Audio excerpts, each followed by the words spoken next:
anong oras na ba? Magti-3. Matatapos po tayo ito mga 7 PM. Okay lang po ba? Okay po. Kasi marami naman. Basta may pakain. Malaman eh, no? So hindi naman siguro tayo matatapos ito. Mga 5 onwards naman. Depende po sa dami ng video. So okay lang naman po, no? So sana po ay matutunan natin yung pag-aalaga ng hito ngayon. So una, hindi ko na i-classify yung katulad ng ginawa ni Sir Joby kanina, di ba? Naka-classify lahat ng tilapia. Kung anong breed, kung saan ang galing. Bakit hindi? Kasi masyado po tayong gagabihin.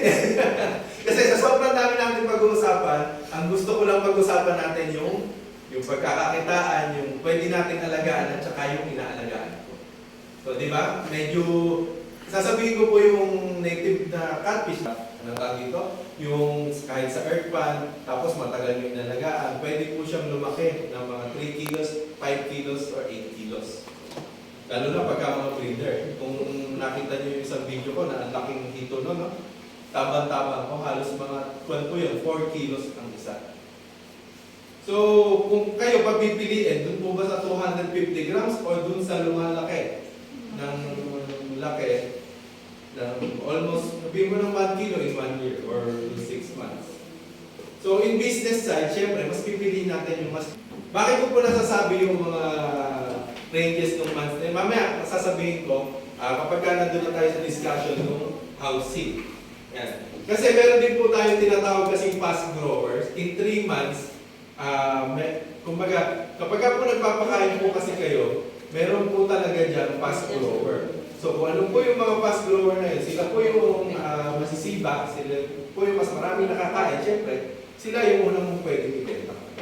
Pagka po hindi sila nawala or hindi nyo po sila naalis, syempre, kung ano yung ano tawag dito, ano yung, sila lang yung kain ng kain, yung feeds na binibigay mo, hindi na makakakain yung mga malaki. Kaya hanggang maaari, in 3 to 6 months, dapat na-harvest na po natin sila.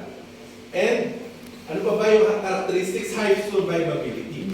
Kung mapapansin nyo po, sa tilapia, kailangan dyan malinis na tubig.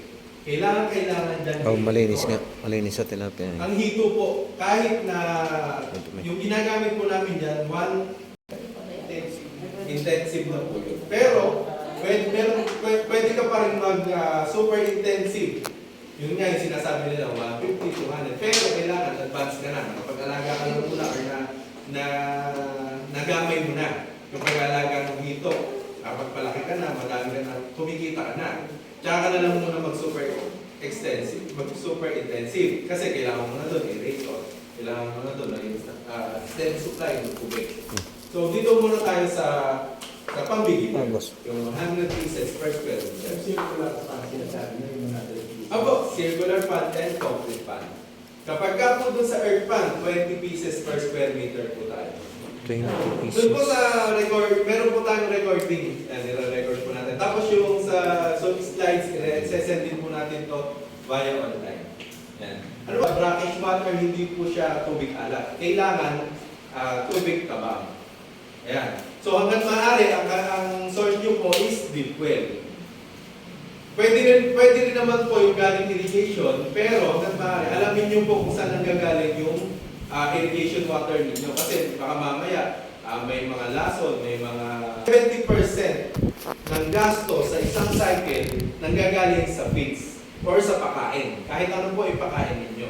30% lang po dyan yung sa tubig, yung sa labor, yung sa kuryente. So hanggang maaari, kung magtitipid po kayo sa pagpapalit ng tubig, doon na lang kayo magtipid doon sa feeds. Kasi ang pinaka-importante po is water management, di ba?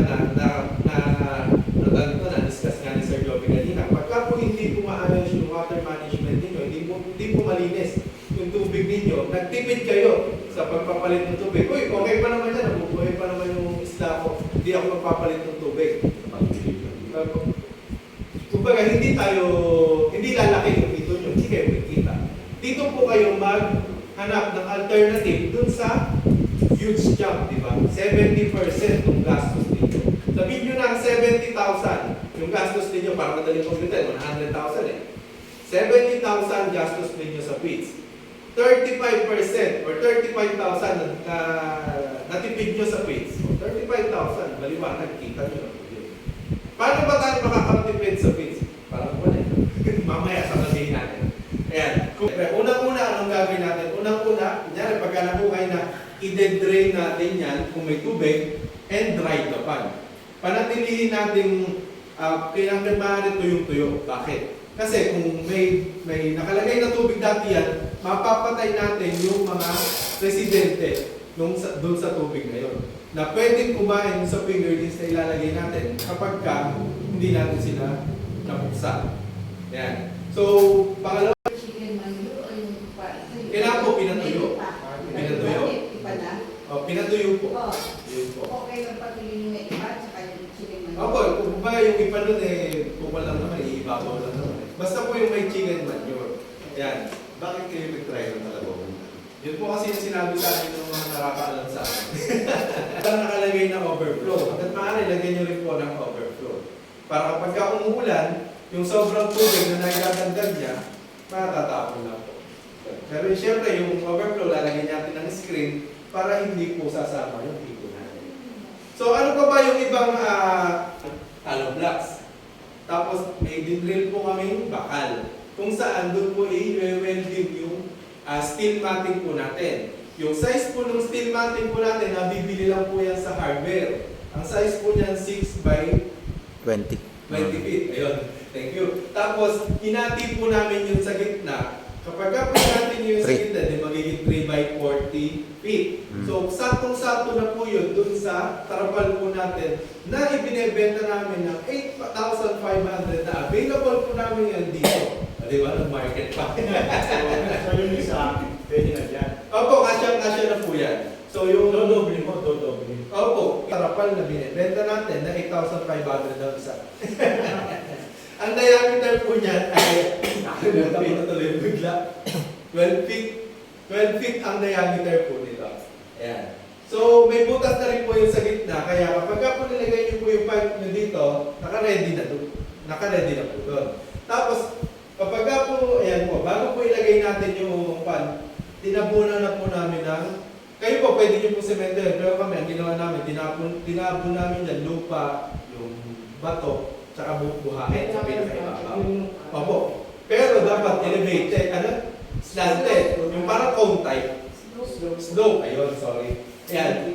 So, papunta sa gitna po yung tubig. Yan. Kasi po, pagka magde-drain po tayo, lahat po ng isda papunta sa gitna. And, ang rasa natin din po yan, di ba? Circular pan.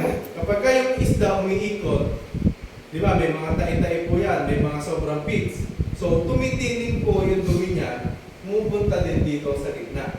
So, kapag po nag-drain po kayo, ang unang made-drain dyan, syempre, yung dumi nila.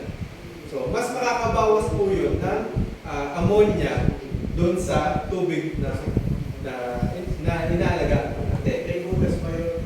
Opo, mamaya papakita natin yan pagka natakpan. Sir, gano'n kaya kahaba yung, ilang feet kaya yung TPCC? So, 12 feet po yung diameter niyan. So, nasa 1 po. 6. 6 or 7. 6.5. Opo. Ayan. So, Redos yan. opo, didos po yan yung orange. Tandaan niyo po yung kulay blue tsaka yung kulay orange, hindi po magkasing laki ng kanya. Kasi meron pong bumili yung kulay blue yung ilalagay nila. Bakit daw hindi sakto dun sa binili kong circular pan, dun sa naka-ready? Anong tatak yan? Kulay orange lang po. May tatak. Ito po yung foundation niyan o yung bilog na yan. So hindi nyo na kailangan ng mga foundation na chilit-chilit. Hindi na po. Kasi pa magtutulong yan eh. Di ba? Kunyari, nakabilog. So yun na yung pumipigil sa tubig para hindi siya reinforcement. Ayun. Ito po. Nakakal po. Yung ano lang, yung sa house bilang. Pwede itong kay ang puto. Pwede kay ang puto. Wala na po. Kung pag-alimenting Sa na lang upland. po namin dito. Oo. Doon sa bakal na... Kaya lang, bababawan lang yung tubig. So kung lupa po yung paglalagay nyo, at least dalawang layer. Yung isang layer na kailalim, dito sa 50%, ikinonekta na po namin dun sa blue drum. So ang mangyayari, lahat po nung solid base, mapupunta po dito sa blue drum. Ngayon, dito po sa blue drum, maglalagay po kami ng net na dalawa dito. So lahat po ng solid waste dito lang sa ilalim. So hindi na po siya aakyat. So yung pump po natin, lalagay na natin sa taas. Babalik na natin dun sa circular pan. Ganon. Mamaya may drawing pa ako. Ito na. Tapos yung solid waste nga po pala dito, every morning, tinatanggal namin.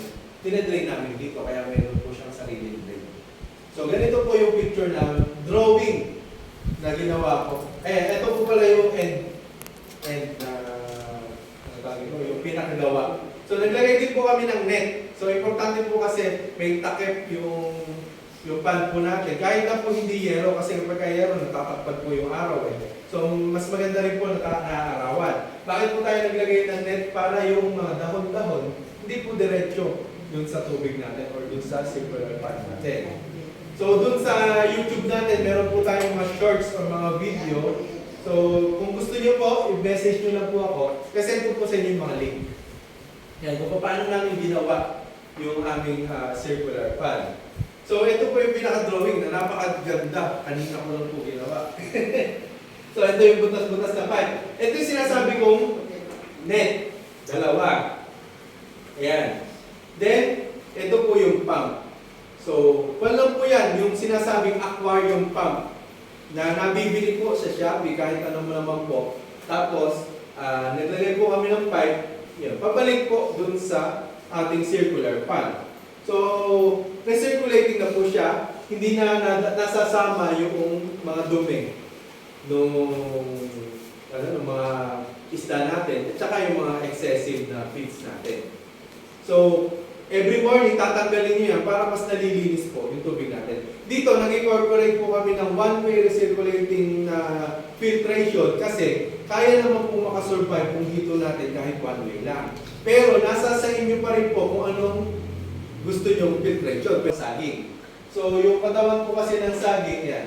Banana stem actually binds dissolved and suspended particles in the water column and clear water by coagulating the particles. Ibig sabihin lang nun, parang nawawash away niya yung mga chemicals dun sa, na galing sa semento. Kapag ka, sa semento lang. Ako, sa bulan, kagad ng tubig nyo. Tanggalin nyo ulit yung tubig, then lagay nyo po ng bagong tubig, tapos lagay nyo po yung fingerlings na alaga nyo na po ulit. Pagbuka dyan, 20,000 Alam mo, 1,000 square meters pa. Tapos, water conservation. Pagka umuulan, tumataas pa yung tubig, diba? Nakakatulong. Tapos, ang kagandahan din dito sa hard pan ay 3 to 4 months. Sa gawing Bulacan, pagka binuksan niyo yung bintana niyo, ay ang baho. Yun po, indication na nagpapakain po sila ng mortality ng fresh. Tapos, ano ba? Land use. Yung peste nga pala, yan. Marami pong peste dun sa earth pan. Ayan, sa earth pan. Kasi meron po tayong mga ibon, meron po tayong mga palaka, ano ba? Yung mga hayop, mamaya may picture ako ng mga. Tapos easy installation. Yung pinakita ko ngayon, tatlong tarapal po namin dyan, ginawa lang po siya 4 days. So, pan yun. Ang tawag dito, nakatatlong tarapal na kalit ako. Then customizable. Pwedeng maliit, pwedeng malaki. Pero isang size lang po yung meron akong available niya. So, portable and movable. Pagka nagsawa na kayo dun sa lugar na pinaglagyan nyo, so, kahit sa kabilang bukid nyo na dalhin, pwede po. Then, no need for big space, gaya ng earth pan. So, kahit 15 square meter lang, kasyang-kasya to. Tapos, minimum labor requirement. Balik lang po. So, kumbaga, parang recirculating din ang nangyari. Ang tawag na, dalawa na nga lang, temperature natin 27 to 32 degrees. May nagtanong, yung dito po ba ay nabubuhay sa malalamig na lugar, kaya sa Baguio, di ba? May sinasample po kayo kung ilan yung weight nila, average body weight. So, ang pagkain po lang ito, or yung natural na pinapakain sa ito araw-araw is 1% to 3% of their body weight. So, kung 100 grams, malaki na yung hito nyo. So, 3 grams, or 1 to 3 grams yung pagkain nila everyday. So, kung 1,000 yung hito nyo, multiply nyo na lang po dun sa 1 gram.